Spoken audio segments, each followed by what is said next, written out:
Hi అండి. ఎండతో పని లేకుండా టమాటా పచ్చడి ఎలా చేయాలో చూసేద్దాం.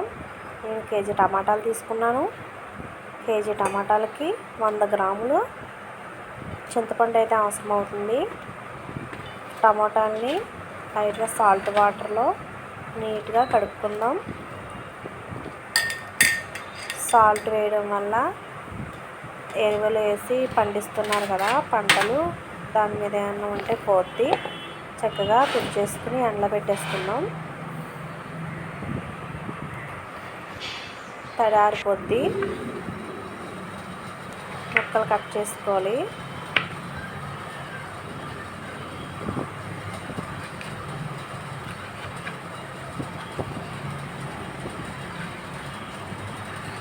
ఇలా టమాటాలన్నీ ముక్కలు కట్ చేసేసుకున్నామండి.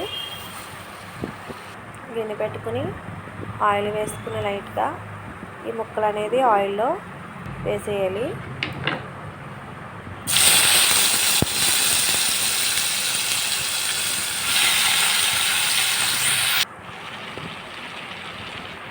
ఇంట్లో ఏదైనా పచ్చడి లేనప్పుడు ఇలా పచ్చడి చేసుకోండి. చాలా టేస్ట్గా ఉంది, ఈజీగా అయితే అయిపోతుంది.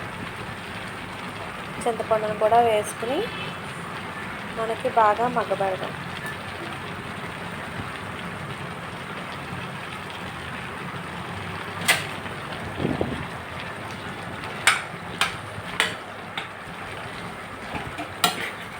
బాగా దగ్గరికి రానివ్వాలండి, బాగా ఉడికిపోద్ది.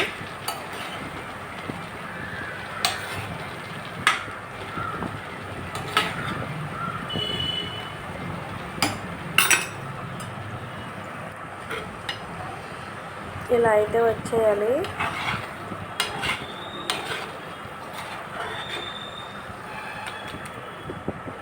మనం స్పూన్తో ఇలా లాగేసరికి సైడ్కి క్లియర్ అవుతుంది కదా.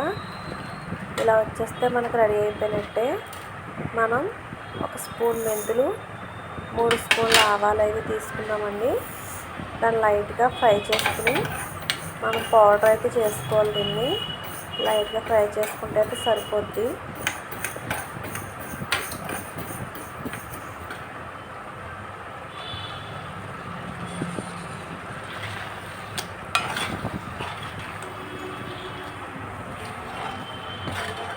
చల్లారి పెడదాం దీన్ని.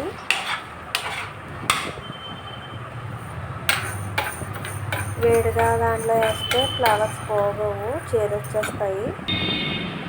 మిక్సీ జార్లో వేసుకుని అది మిక్స్ చేసేసుకుని 4 వెల్లుల్లిపాయ రెబ్బలు అయితే వేసి నేను మిక్సీలో చేశానండి. వీడియో స్కిప్ అయింది. అది 1/2 గ్లాసు సాల్ట్, 1/2 గ్లాసు కొంచెం కారం అయితే వేసుకోండి. కరెక్ట్ కొలతలతో చేస్తే చాలా బాగుంది పచ్చడి. లైట్గా పసుపు కూడా వేసుకోండి పచ్చడిలో. ఇప్పుడు తాలింపు, వెల్లుల్లిపాయలు మగ్గుతున్నాయి కదా,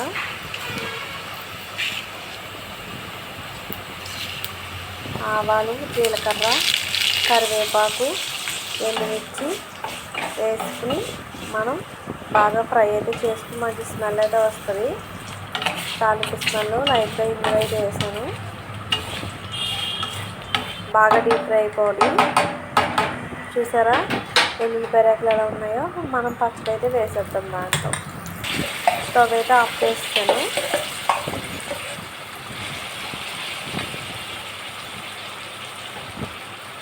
వీడియో కనుక నచ్చినట్లయితే లైక్, షేర్, సబ్స్క్రైబ్ ప్లీజ్ అండి. చూసారా మనం కొంచెం ఆయిల్ ఎక్కువగానే వేసుకోవాలి. ఇది నిల్వ పచ్చడి కదా. టిఫిన్లోకి, రైస్లోకి బాగుంటుందండి, చాలా బాగుంటుంది.